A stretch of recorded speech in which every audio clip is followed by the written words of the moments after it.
Hi, welcome to love talkies. Guna episode number 4. పౌర్ణమి గడియలు మొదలవడంతో ముంబైలో show చేస్తున్న అఖిల్ తలలో నొప్పి మొదలయ్యి అది ఒళ్లంతా పాకుతుంది. ఈవెంట్ స్పాన్సర్స్, ఫ్యాన్స్ అతని పరిస్థితి తెలియక మరొక సాంగ్ పాడమని అడుగుతూ ఉంటే అతనికి మాత్రం ఆ నొప్పి వల్ల కోపం పెరిగిపోయి స్పాన్సర్స్ని కొట్టడం మొదలుపెట్టాడు. దాంతో అక్కడున్న అందరూ షాక్ అయి చూస్తూ ఉండిపోయారు. అప్పటికే షో కవర్ చేస్తున్న ఛానల్స్ అన్నీ జరిగేదంతా లైవ్ టెలికాస్ట్ చేస్తుంటే మరికొందరు ఫ్యాన్స్ ఫోన్స్లో వీడియోస్ తీసి సోషల్ మీడియాలో వదిలారు. దాంతో ఆ ఇష్యూ పెద్ద దుమారాన్నే రేపింది. అఖిల్కి మాత్రం నొప్పి తగ్గక గట్టిగా అరుస్తూ అక్కడంతా తిరుగుతూ పిచ్చివాడిలా చేస్తున్నాడు. అప్పుడే అక్కడికి వచ్చిన ఆదిశంకర్, అహల్య తమ కొడుకు పరిస్థితి చూసి వెంటనే అఖిల్ని బలవంతంగా తీసుకొని అక్కడే ఉన్న గెస్ట్ రూమ్లోకి వెళ్ళి డోర్ క్లోజ్ చేసి అందులో ఉన్న బెడ్కి అతన్ని కట్టేశారు. అప్పటికీ నొప్పి భరించలేని అఖిల్ పెద్దగా అరుస్తుంటే అతని కళ్ళు, ముఖం ఎర్రగా మారిపోయి మండిపోతున్నట్లుగా అనిపిస్తున్నాయి. బయట మాత్రం అఖిల్కి సంబంధించిన న్యూస్ ఎయిర్ కంటే ఫాస్ట్గా ప్రపంచమంతా స్ప్రెడ్ అయ్యింది. ఏం జరగకూడదు అనుకున్నారో అదే జరగడంతో అహల్య, ఆదిశంకర్ బాధగా బెడ్పై కొట్టుకుంటున్న అఖిల్ని చూస్తూ ఉండిపోయారు. ఆ సమయంలో ఆదిశంకర్ మనసులో మరో విషయం కూడా మెదలడంతో అతని గుండెల్లో ఇంకా బాధ రెట్టింపయి బాధపడుతున్నాడు. మరుసటి రోజు ఉదయం ప్రపంచమంతా అఖిల్ న్యూస్తోనే నిద్రలేచింది. Famous singer cum guitarist Akhil తప్పతాగి వచ్చి షో చేయడమే కాకుండా స్పాన్సర్స్ అందరినీ కొడుతూ బీభత్సం సృష్టించాడు అంటూ ఛానల్స్ ఊదరగొడుతున్నాయి. పోలీస్ స్టేషన్లో కేసు కూడా నమోదయ్యింది. నైట్ అఖిల్ని రూమ్లోకి తీసుకెళ్లిన ఆదిశంకర్, అహల్య ఇంతవరకు బయటికి రాలేదు. వాళ్ళు బయటికి వస్తే ప్రశ్నలతో వేధించడానికి సిద్ధంగా ఉన్నారు మీడియా వాళ్ళు. అలాగే అరెస్ట్ చేయడానికి వచ్చారు పోలీసులు. వాళ్లకు అక్కడి నుంచి బయటపడడమే పెద్ద టాస్క్లా అనిపిస్తోంది. దాంతో గదిలోనే ఉండి తమ కంపెనీ లాయర్కి కాల్ చేసి అఖిల్కి బెయిల్ రెడీ చేయించాడు ఆదిశంకర్. రాత్రంతా గొడవ చేస్తున్న అఖిల్ ఎప్పటికో నిద్రపోయాడు. మరోవైపు సమయం మధ్యాహ్నం 3 గంటలు దాటింది. అప్పుడు నెమ్మదిగా తన గది నుండి బయటికి వచ్చాడు గుణ. అతడిని చూసిన రత్న కంగారుగా దగ్గరికి వెళ్ళి, ఎలా ఉందిరా అని అడిగింది. ఇట్స్ ఓకే అక్క, తలంతా కొంచెం భారంగా అనిపిస్తుంది. నేను ఫ్రెష్ అయి వస్తాను, కొంచెం స్ట్రాంగ్ టీ పెట్టివు అని అక్కడి నుంచి వెళ్ళిపోయాడు గుణ. ఆ మాటతో తమ్ముడు కోసం టీ పెట్టడానికి వెళ్ళింది రత్న. అదే సమయంలో అఖిల్ని అంబులెన్స్లో హాస్పిటల్కి తీసుకువెళ్లారు అహల్య, ఆదిశంకర్.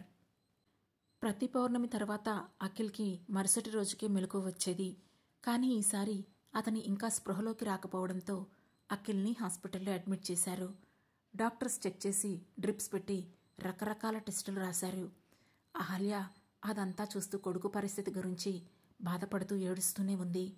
ఆమెను ఓదార్చలేకపోతున్నాడు ఆదిశంకర్. కాసేపటికి రిపోర్ట్స్ అన్నీ రావడంతో వాటిని చెక్ చేసి అఖిల్కి ఏం కాలేదని, స్ట్రెస్ వల్ల స్పృహ కోల్పోయాడని చెప్పాడు డాక్టర్. ఆ తర్వాత రోజు నిద్రలేచాడు అఖిల్. అప్పటికే అతని కెరియర్ పూర్తిగా నాశనమయ్యింది.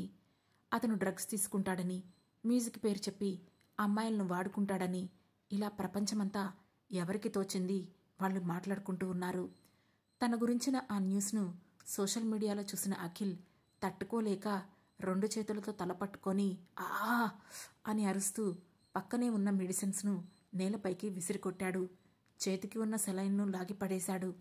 అతని అరుపులతో హాస్పిటల్ దద్దరిల్లిపోయింది. దాదాపు పిచ్చిపట్టిన వాడిలాగే బిహేవ్ చేశాడతను. అదంతా చూసి తట్టుకోలేక అతని దగ్గరికి వెళ్లబోయారు అహల్య, ఆదిశంకర్. కానీ వాళ్లను కూడా అతను దగ్గరకు రానివ్వలేదు. ఇక డాక్టర్ అతనికి మత్తింజెక్షన్ ఇచ్చి కూల్ చేసే ప్రయత్నం చేశాడు. బాధగా కొడుకుని చూడడం తప్ప ఏం చేయలేని పరిస్థితి అహల్యది. ఆ రోజు భర్త మీద ప్రేమతో కొడుకుపై చేయి చేసుకుని తాను ఎంత తప్పు చేసిందో ఆమెకు ఆ క్షణమే అర్థమైంది. మరోవైపు ఫోన్ ఇంట్లో ఛార్జింగ్ పెట్టి బయటికి వెళ్ళాడు గుణ. రత్న ఏదో పనిలో ఉండగా గుణ ఫోన్ రింగ్ అయ్యింది. వీడు ఫోన్ ఇక్కడే పెట్టాడు, ఎవరు కాల్ చేస్తున్నారో ఏమో, సర్లే నాకెందుకు, వాడే వచ్చి చూసుకుంటాడు అని పని చేసుకుంటూ ఇగ్నోర్ చేసింది రత్న.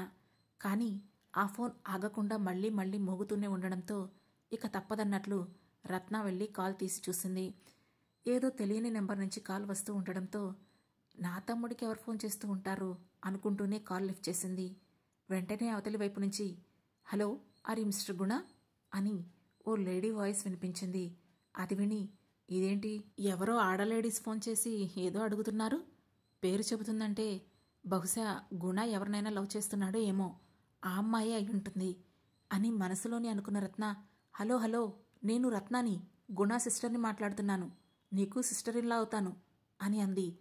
హలో ఎవరు మాట్లాడేది, గుణాగారు లేరా అని తెలుగులో అడిగింది అవతల ఫోన్ చేసిన అమ్మాయి. లేడమ్మా, వాడు బయటికెళ్ళాడు, వాడి ఫోన్ ఛార్జింగ్లో ఉంది.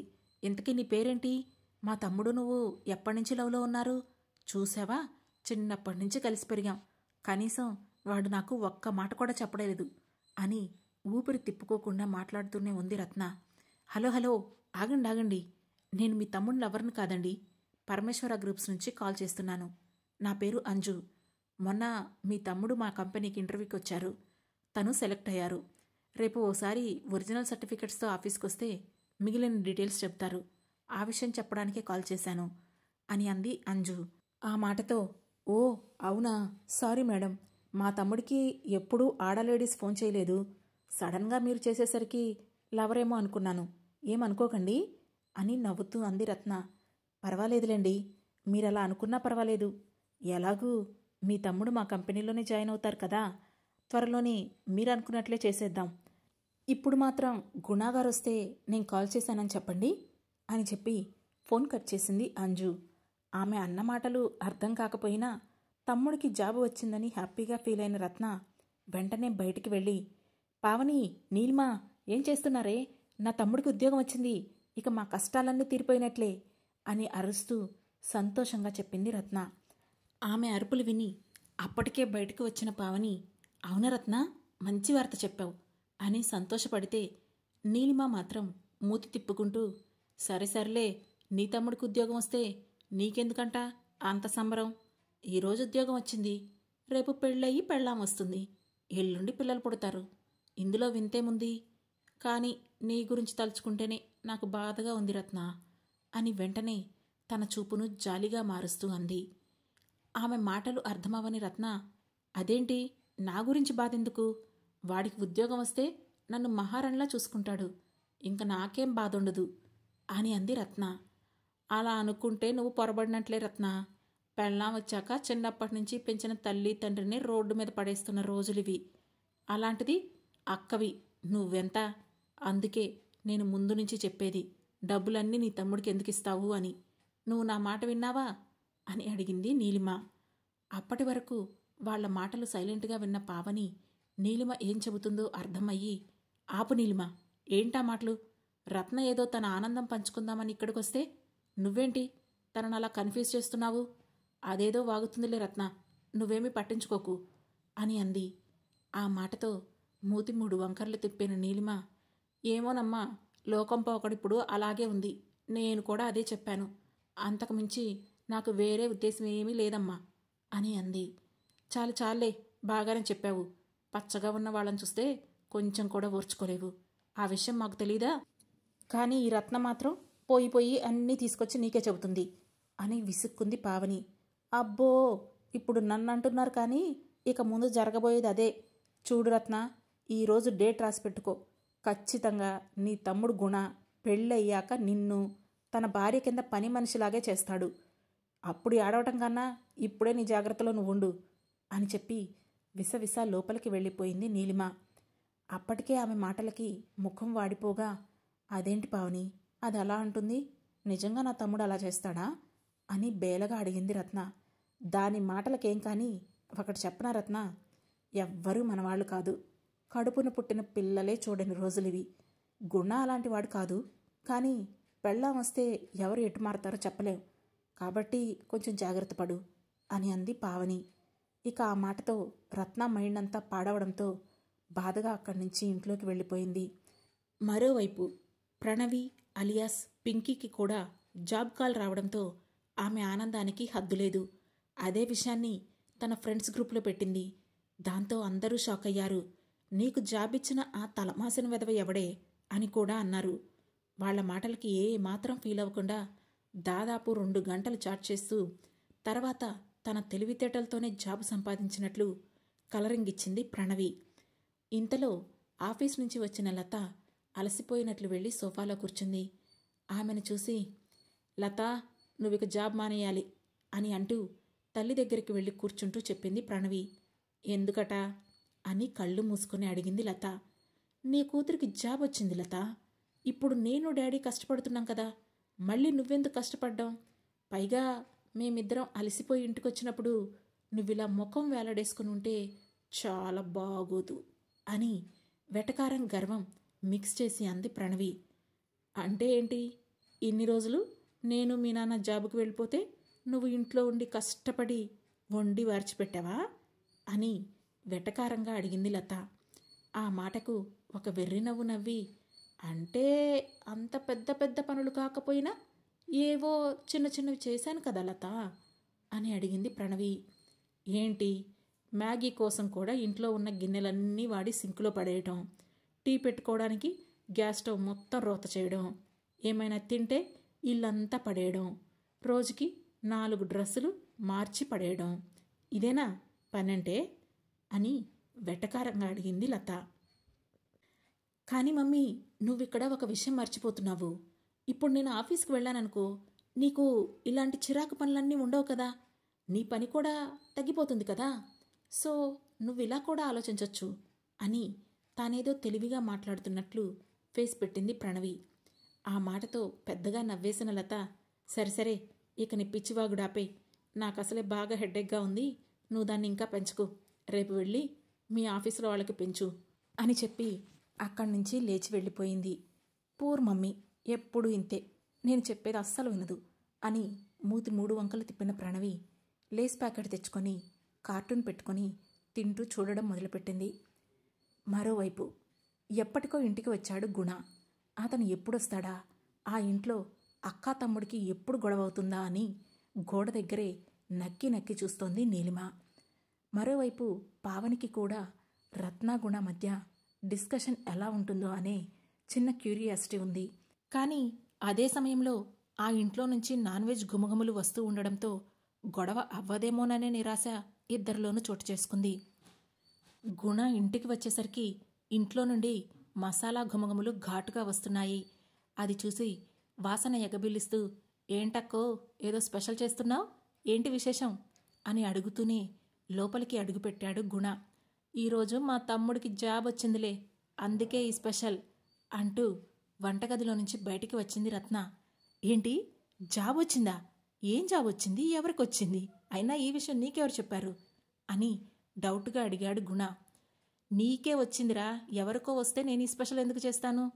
అదేదో ఈశ్వర కంపెనీ కాదు, విశ్వేశ్వర్ కంపెనీ, ఇంకేదో పేరుందిరా, నోట్లో నానుతుంది కానీ బయటికి రావడం లేదు అని ఆలోచిస్తూ అంది రత్న. పరమేశ్వర గ్రూప్సా అని నవ్వుతూ అడిగాడు గుణ. అవునరా, అదే. ఆ కంపెనీ నుంచి ఎవరో అంజునో మంజునో ఓ అమ్మాయి కాల్ చేసి విషయం చెప్పింది. నువ్వు ఆఫీస్కి వస్తే మిగిలిన విషయాలు మాట్లాడుకుంటారట అని అంది రత్న. ఓ, మంచి న్యూస్ చెప్పావక్క, నేను ఆఫీస్కి వెళ్ళి వాళ్ళని కలుస్తానులే, కానీ వంట అయితే నాకు ఆకలేస్తోంది, అన్నం పెడతావా అని అడిగాడు గుణ. కాళ్ళు చేతులు కడుక్కొని రానన్నా, పెట్టేస్తాను అని అభిమానంగా అంటూనే గదిలోకి వెళ్ళిపోయింది రత్న. గుణ ఫ్రెష్ అయి వచ్చి కింద కూర్చోగానే అతనికి ఫిష్ ఫ్రై విత్ పులుసుతో వేడివేడిగా అన్నం వడ్డించింది రత్న. అక్క, నువ్వు కూడా తిను, చాలా టైం అయింది అని చెప్పాడు గుణ.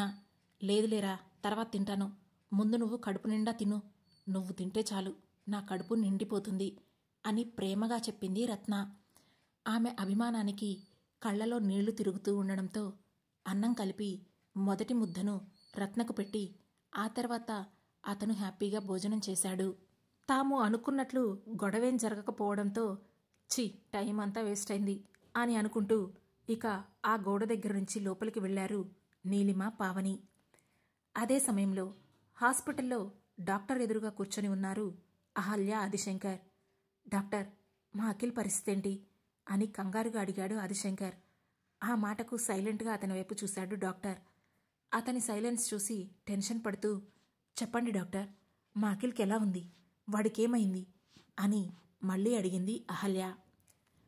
ఆ తర్వాత ఏం జరగబోతుంది తెలుసుకోవాలంటే వెంటనే మా లవ్ టాకీస్ ఛానల్ను సబ్స్క్రైబ్ చేసుకొని గుణా షోలోని నెక్స్ట్ ఎపిసోడ్ను వినండి. మా ఈ కథ మీకు నచ్చినట్లయితే లైక్ చేసి, షేర్ చేసి, కామెంట్ చేసి, అలాగే హైప్ పాయింట్స్ కూడా ఇచ్చి మమ్మల్ని సపోర్ట్ చేయండి. Thank you.